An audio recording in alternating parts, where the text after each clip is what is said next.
Prince Harry stepped into this narrative, something felt off, not just unusual, but carefully engineered. Because what if this wasn't just a routine UK visit? What if every announcement, every delay, every silence was part of something far more calculated, something designed to slowly, deliberately turn King Charles into the villain of the story while Prince Harry positioned himself as the wounded son? It starts quietly, almost too quietly. Prince Harry announces he will be returning to the United Kingdom for Invictus Games preparations. Nothing shocking, nothing explosive. In fact, barely anyone reacts. Why? Because everyone already knows the games are in Birmingham. Of course Prince Harry would be there. It's expected. Predictable, controlled, and that's exactly the problem. There's no drama, no headlines, no emotional hook. Positioning King Charles as the bad guy because Harry's father of the year. He wants to bring the kids over because the kids really want to see the UK.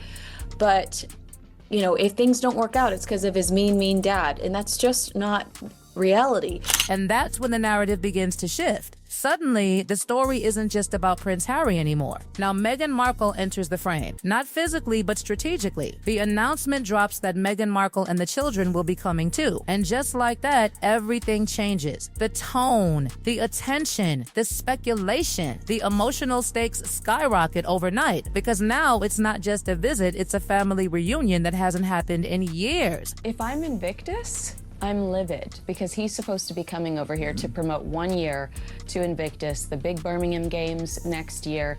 Is this all a ploy to make his father look bad, to manipulate his father to feel obligated to show up next year united with Harry at the Games, which I've heard forever is Harry's ultimate objective, to get that, you know, royal seal of approval by having members of his family at the Games. But here's where the pattern becomes impossible to ignore. Why introduce Meghan Markle and the children into the story if they were never going to appear? Why allow the world to imagine that King Charles might finally see his grandchildren again only to pull it back? That's not a simple change of plans. That's planting a seed, a very specific seed. One designed to grow into a much bigger question: why didn't it happen? And then, right on cue, the answer arrives. Suddenly, security becomes the central issue. Not timing, not logistics, not personal choice. Security, the one factor that shifts responsibility away from Prince Harry and places it directly onto the institution, onto the system, onto King Charles himself. Just say he's been using those kids as emotional blackmail, trying to get Charles to stick his nose in and change that decision just so he can get to see his grandchildren. Charles saying, look, I cannot do that, nor would I do that. It's outside my remit. I don't make decisions about royal security. And Harry's team actually accusing Prince William of having somebody on the Ravic committee that is conspiring against him, and that is not true. Of course it's not true. But Kinsey Scoffield's analysis cuts deeper, much deeper, because according to Kinsey Scoffield, this wasn't a last-minute obstacle. This wasn't an unexpected complication. Kinsey Scoffield believes Prince Harry already knew Meghan Markle and the children were never coming, that the entire week of speculation, the headlines, the emotional buildup was allowed to spiral intentionally. I don't believe for a moment Meghan was ever going to come to the UK, let alone London. And you know, everybody's talking about reconciliation, Harry reconciling with his father, his father seeing the grandchildren. Let's not forget Thomas Markle. Thomas Markle hasn't seen his grandchildren at all, although the King did in 2022, and he's never met his son-in-law. So, you know, it's reconciliation on both sides. Let's not just make it one-sided. And suddenly, the timeline starts to look less like confusion and more like choreography. Because once the statement is released that Meghan Markle and the children will not travel due to inadequate security, it triggers something immediate. A reaction, a narrative, a quiet but powerful implication that King Charles, the grandfather, failed to create a safe environment for his own family. Harry was setting the palace up to continue to pit them as the villains in this story. And then watching the way this is all unfolded today, watching you on GB News, watching you jump on Instagram and be like, behind the scenes, this is what's going on. It kind of solidified that feeling that Harry wanted to not get what he wanted so that he could go, look, I'm still the spare. I'm still the rejected son. My father doesn't love me.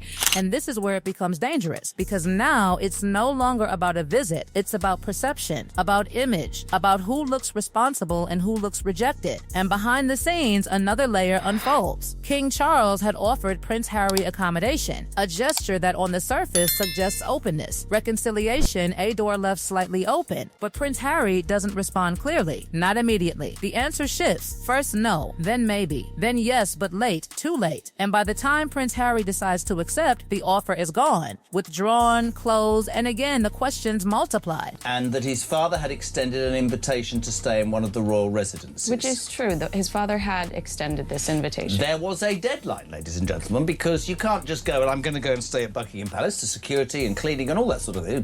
Bits are open to the public. It's not a Holiday Inn. No, it's not a Holiday Inn. There's no fruit machine in reception.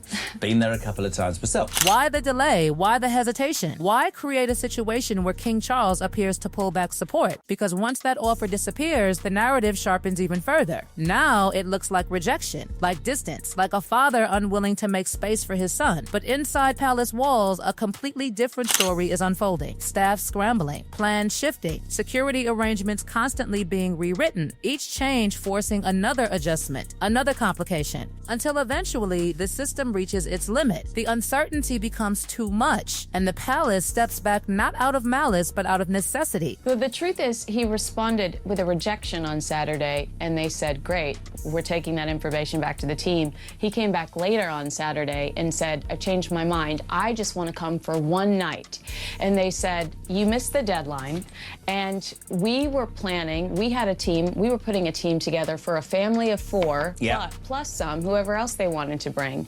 And now we're not going to readjust at the last minute for one night for one person. And yet, from the outside, that nuance disappears. All the public sees is a fractured relationship, a missed opportunity, a narrative that continues to circle back to the same emotional core. Prince Harry on one side and King Charles on the other. But something even bigger is happening beneath the surface. Something that hasn't exploded yet, but is building. Because every detail, every delay, every carefully timed announcement is adding weight to a single unsettling possibility. That this wasn't miscommunication. It wasn't coincidence. It wasn't bad timing. It was strategy. And just when it seemed like the storm couldn't get any louder, Prince William steps in and everything changes. Because Prince William isn't just watching this unfold from a distance. Prince William is feeling every headline, every implication, every carefully placed narrative that edges closer and closer to painting King Charles as the problem. And for Prince William, that's not just frustrating, it's personal, deeply personal. Because this isn't just about Prince Harry anymore. This is about the monarchy itself, the institution Prince William is preparing to inherit. And according to reports, Prince William has reached a breaking point. Not a small irritation, not a quiet disagreement, a breaking point. Because Prince William has seen this pattern before. Prince William remembers the Oprah interview. Prince William remembers the memoir. Prince William remembers every moment where private family conversations became public ammunition. And now Prince William is watching the same cycle repeat, but this time with a sharper edge. This time with King Charles directly in the line of fire. And that's where the tension becomes almost unbearable. Because while Prince Harry continues to present himself as the injured party, critics are starting to notice something else. A pattern that refuses to disappear. A pattern where every situation, no matter how complex, somehow circles back to Prince Harry as the victim. And Kinsey Scoffield doesn't hold back in pointing it out. According to Kinsey Scoffield, this isn't random. This is predictable, almost scripted. Every disagreement becomes proof. Every obstacle becomes validation. Every breakdown becomes another chapter in a story where Prince Harry stands alone against an institution that refuses to understand him. But what if that story is being carefully shaped? Because look at the details. Prince Harry declines the accommodation offer from King Charles, then changes his mind, then tries to accept, and then, just like that, it's too late. The door is closed. Buckingham Palace steps back, citing logistics, timing, complexity, and from the outside, what does it look like? It looks like rejection. It looks like King Charles turning away his own son. And yet, behind that moment is chaos. Real chaos. Staff trying to organize security. Staff trying to coordinate schedules. Staff trying to manage a situation that keeps shifting without warning. And eventually, the system stops bending. It has to. But that's not the version that travels. The version that travels is simpler, sharper, more emotional. Prince Harry Harry wanted to stay. King Charles didn't make it happen. And suddenly, King Charles is trapped. Because no matter what King Charles does, the outcome is the same. If King Charles steps forward, offers support, resources, protection, King Charles risks being accused of favoritism, of giving Prince Harry special treatment, of bending the rules for the son who walked away. But if King Charles steps back, if King Charles allows the system to operate as it normally would, then King Charles becomes the distant father, the cold monarch, the grandfather who didn't do enough. A no-win situation, a perfectly constructed no-win situation. And that's what makes this so unsettling, because it's not just about what happened, it's about how it looks, how it feels, how it's interpreted. And every piece of this puzzle seems to push toward the same conclusion: King Charles loses either way. Meanwhile, Prince William is watching all of this build, and Prince William isn't staying quiet internally. Because for Prince William, this isn't just another disagreement. This is an ongoing pattern that threatens stability,